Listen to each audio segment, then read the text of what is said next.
O que você entende por cidades inteligentes? Tem muita gente falando esse termo, Smart Cities, cidades inteligentes, mas o que vem na sua cabeça quando você escuta esse termo?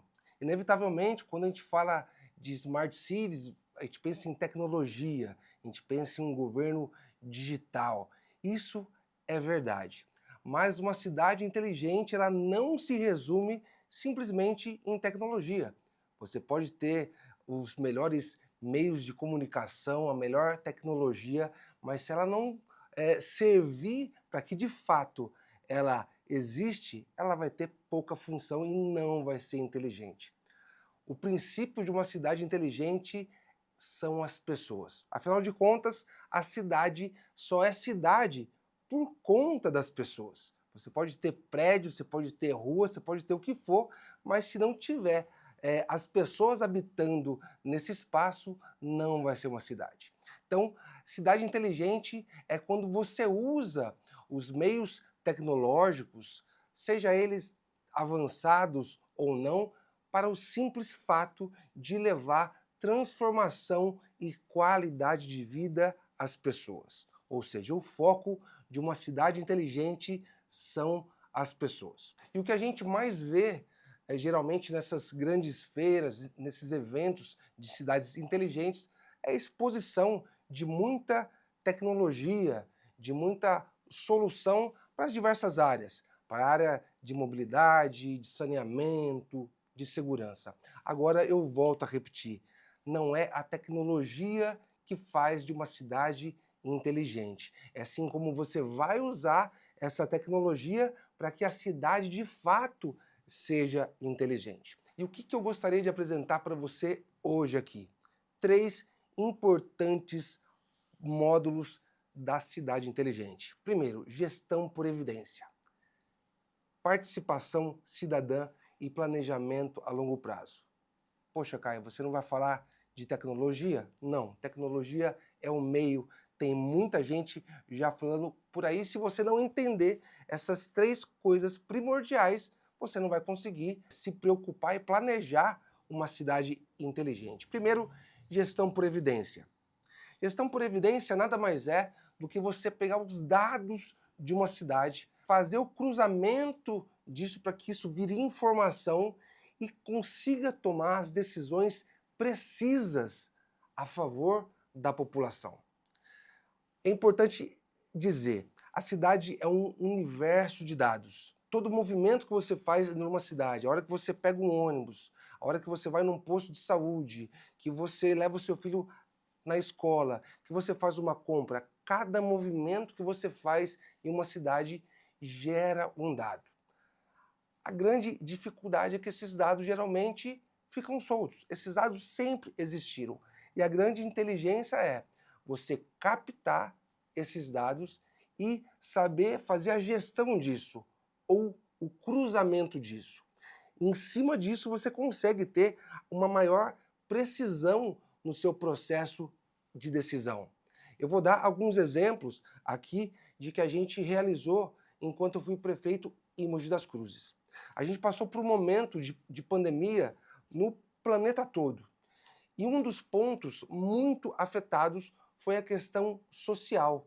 Se as pessoas que antes já passavam uma necessidade, durante o processo de pandemia, passaram mais necessidade ainda.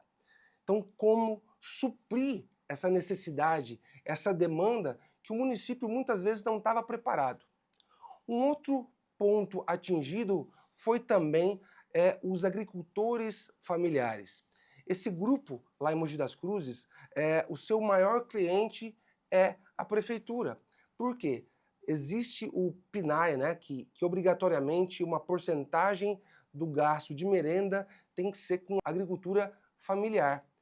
E esses foram muito afetados também, porque a pandemia parou as aulas, ou seja, eles não tinham por que vender, não tinha consumo de merenda lá nas escolas. Ou seja, 2 grupos necessitando. O que a gente fez? A gente conversou com os produtores, fechou uma cota para eles, pediu para eles produzirem mais e investiu o recurso nisso. Ou seja, fez esse grupo aumentar e sobreviver durante a pandemia e alimentamos com a produção deles mais de 3.000 famílias. Aonde está a tecnologia disso? No cruzamento de dados. Entender o problema e saber o que cada ponto pode somar com o outro, isso é inteligência de dados, é gestão por evidência. Vou dar um outro exemplo.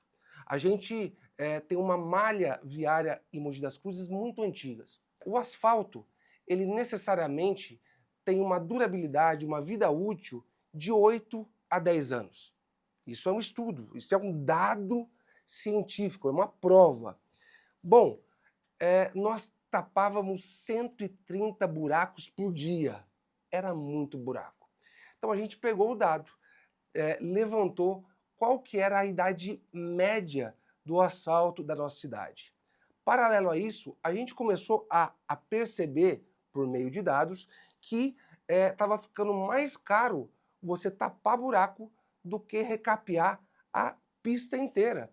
Porque a mobilização de maquinário, de RH, era praticamente maior, tapando buraco, né, a médio prazo, do que recapeando nenhuma via. Então, foi nesse sentido que a gente conseguiu comprovar que era mais barato recapear as ruas ao invés de só tapar o buraco. Ou seja, a gente fez um investimento grande e nunca teve tanto recap na rua. Os dados sempre estiveram lá, sempre estiveram lá. O que faltava, na verdade, era a inteligência dos dados. Então a gente tomou a decisão certa, gastando menos e trazendo mais benefício para a cidade. Um outro ponto importantíssimo de uma cidade de inteligência, a participação das pessoas. A gente consegue captar dados por meio de tecnologia, por meio de cadastro, por meio, como eu disse, das pessoas vivendo a cidade, mas são dados que são frios, são dados que não têm sentimentos. Na verdade, ele é um histórico daquilo que foi deixado de lastro pelas pessoas. Agora, nada mais vivo, nada mais real do que você entender o que passa no dia a dia das pessoas. E não há tecnologia para isso a não ser o diálogo aberto, franco com essas pessoas. Eu posso ter evidenciado, através dos dados frios, uma necessidade de ocupar os jovens de um determinado bairro periférico, porque a criminalidade ali entre os jovens está aumentando. Muito jovem está parado ali, então eu posso criar, por exemplo, um campo de futebol. Legal, eles podem jogar lá eventualmente. Só que se não for a vocação dos jovens desse bairro o futebol, eu vou fazer um investimento e não vai dar resultado.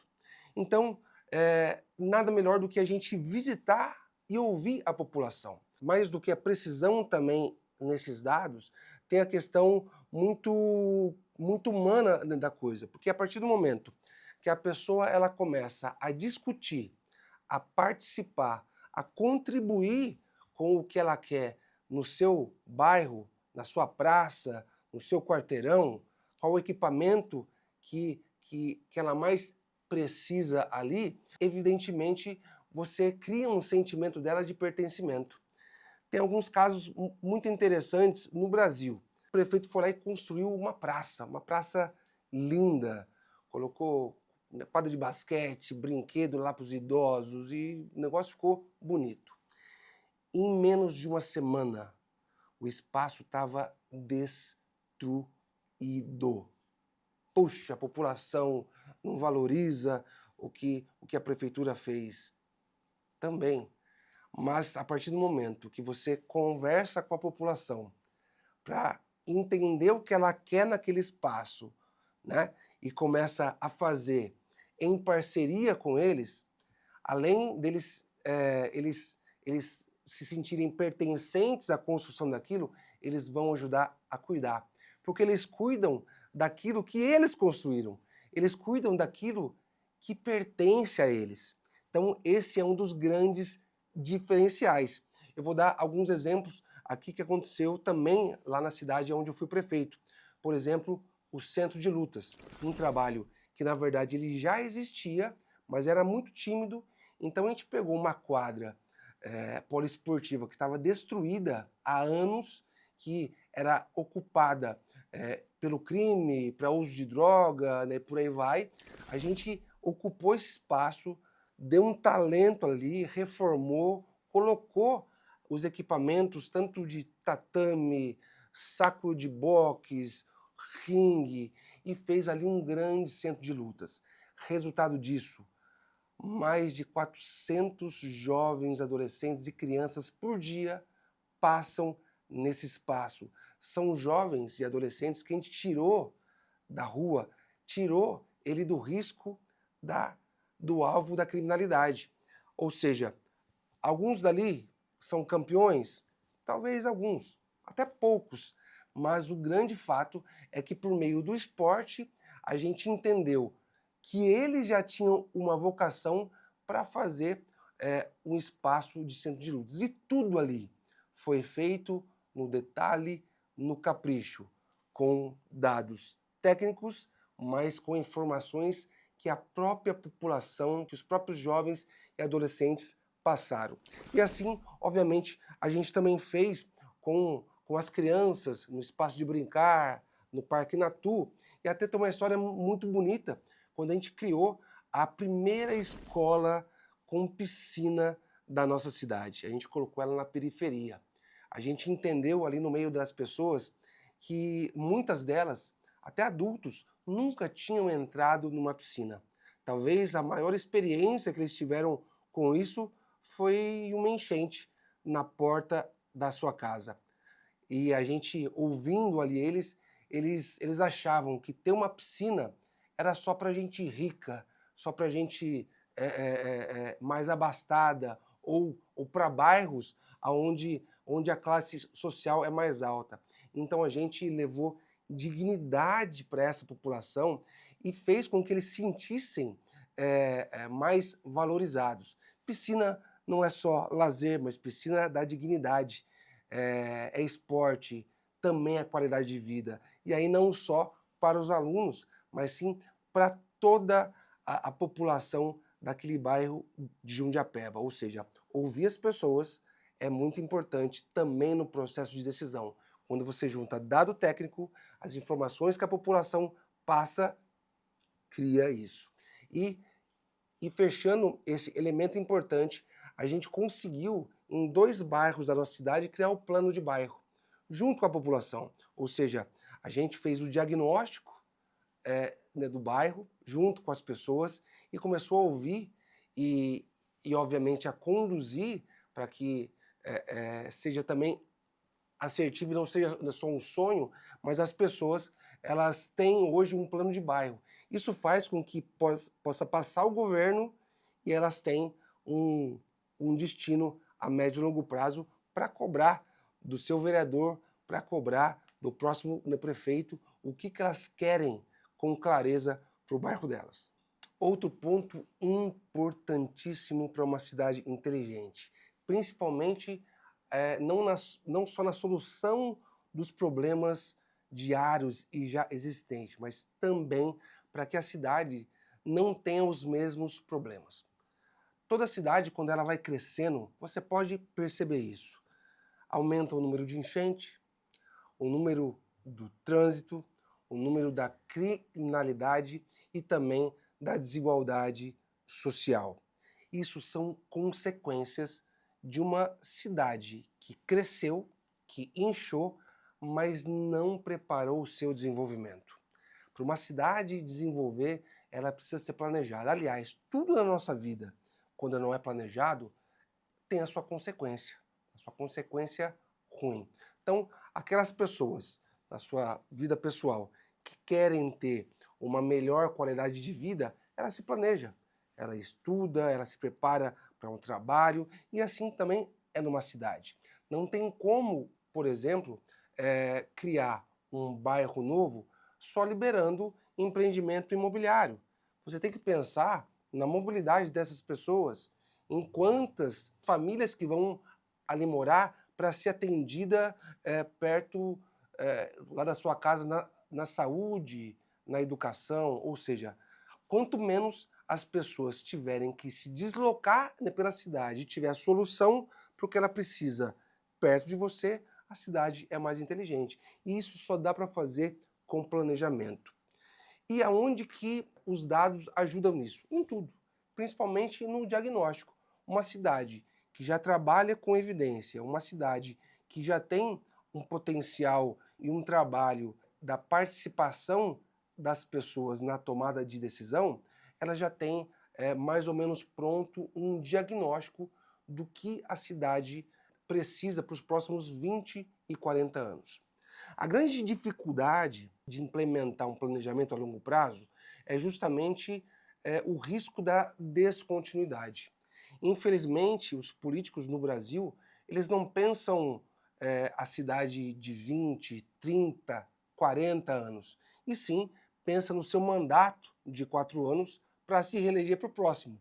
Depois que passa para o próximo, ele pensa em eleger o seu sucessor, ou seja, ele só pensa em fazer coisas, em resolver problemas que dê visibilidade a ele para que ele seja eleito. Não tendo um plano claro e comprometido com a cidade, o risco das mesmas consequências, dos mesmos problemas existirem é gigantesco. Então, é necessário que tenha uma continuidade, né? Independente do gestor, do partido e da ideologia. Mas dá certo isso? Dá certo. Grandes cidades no mundo estão fazendo isso. Quem conhece, por exemplo, Barcelona? Barcelona é uma cidade com 100 quilômetros quadrados. É uma cidade que tem mais de 1,5 milhão de habitantes morando nesses 100 quilômetros quadrados. E é uma potência, uma cidade planejada, que teve ao longo dos seus anos, desde 1970, um plano de cidade. Ou seja, entra prefeito e sai prefeito, o plano ele continua. Se você encontrar uma cidade perfeita, por favor, não entra. Você vai estragar ela. Porque aonde tem pessoas, tem problema, não tem como. Mas a grande questão é não acumular os problemas ao longo, né, dos anos para que eles se tornem insustentáveis. Em Mogi, a gente criou o Mogi 500 anos. E como foi feito isso? A gente pegou os técnicos da prefeitura, chamou a iniciativa privada, chamou as entidades sociais, chamou a sociedade civil e a academia e começou a discutir a cidade. Contratamos uma empresa para fazer o diagnóstico, ela fez o diagnóstico e aí colocamos na mesa.